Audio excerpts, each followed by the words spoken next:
আমরা সকলেই চাই আমাদের শরীর সুস্থ থাকুক, আমাদের রিজিক না কমে বরং বৃদ্ধি পাক। কিন্তু কিভাবে আমাদের শরীর সুস্থ থাকবে তা আমরা অনেকেই জানি না। কি করলে আমাদের রিজিক বৃদ্ধি পাবে সে ব্যাপারেও আমাদের খুব একটা ধারণা নেই বললেই চলে। মহানবী হজরত মুহাম্মদ সাল্লাল্লাহু আলাইহি সাল্লাম দুনিয়া থেকে বিদায় নেওয়ার আগে এমন কিছু কথা বলে গেছেন, এমন কিছু উপদেশ দিয়ে গেছেন যেগুলো পালন করলে আমরা আমাদের শরীরকে সুস্থ রাখতে পারবো, আমাদের রিজিকের অভাব দূর করে সচ্ছলতা ফিরিয়ে আনতে পারবো। উম্মতের উদ্দেশ্যে প্রিয় নবী সাল্লাল্লাহু আলাইহি সাল্লামের এমনই কিছু অতি মূল্যবান পরামর্শ সম্পর্কে জানবো আজ। রাসূল সাল্লাল্লাহু আলাইহি সাল্লাম বলেছেন, 4টি জিনিস আমাদের শরীরকে অসুস্থ করে তোলে। ক, খুব বেশি কথা বলা। খ, খুব বেশি ঘুমানো। গ, খুব বেশি খাওয়া। ঘ, অন্যান্য লোকের সাথে অতিরিক্ত আলাপচারিতা করা। রাসূল সাল্লাল্লাহু আলাইহি সাল্লাম বলেন, এমন 4টি জিনিস আছে যা শরীরকে ধ্বংস করে। ক, দুশ্চিন্তা। খ, বিষণ্ণতা। গ, ক্ষুধা। ঘ, বেশি রাত করে ঘুমানো।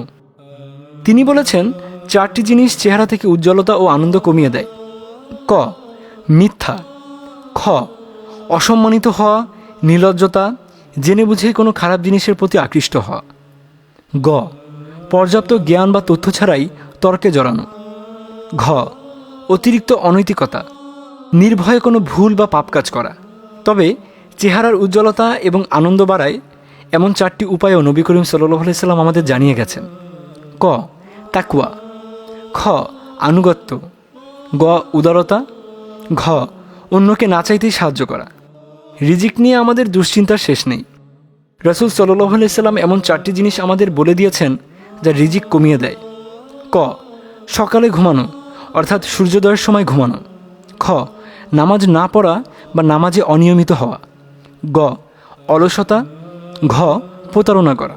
রিজিক কমে যাওয়ার কারণ বর্ণনার পাশাপাশি তিনি এমন 4টি বিষয় সম্পর্কে আমাদের জানিয়ে দিয়েছেন যার মাধ্যমে আমরা সহজেই আমাদের রিজিক বাড়াতে পারি।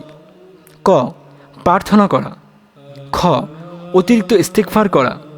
গ, নিয়মিত সদকা দেওয়া। ঘ, এবং জিকির করা। মহানবী সাল্লাল্লাহু আলাইহি ওয়াসাল্লাম কুরআন এবং হাদিসের বাণীগুলো মানুষের কাছে পৌঁছে দিতে বলেছেন।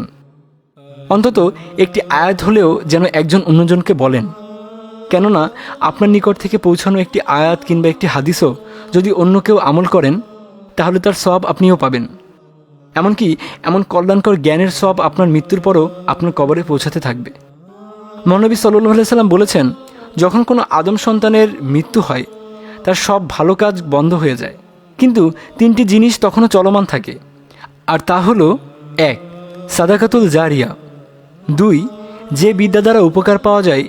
এবং 3, সৎ সন্তান যে তার জন্য দোয়া করে। সহিহ মুসলিম 1631। সুতরাং আমাদের উচিত রাসূল সাল্লাল্লাহু আলাইহি সাল্লামের কথার উপর নিজে আমল করার পাশাপাশি অন্যকে আমল করতে উৎসাহিত করা এবং অত্যন্ত একটি আয়াত বা একটি হাদিস হলেও অন্যের কাছে পৌঁছে দেওয়া। আমিন।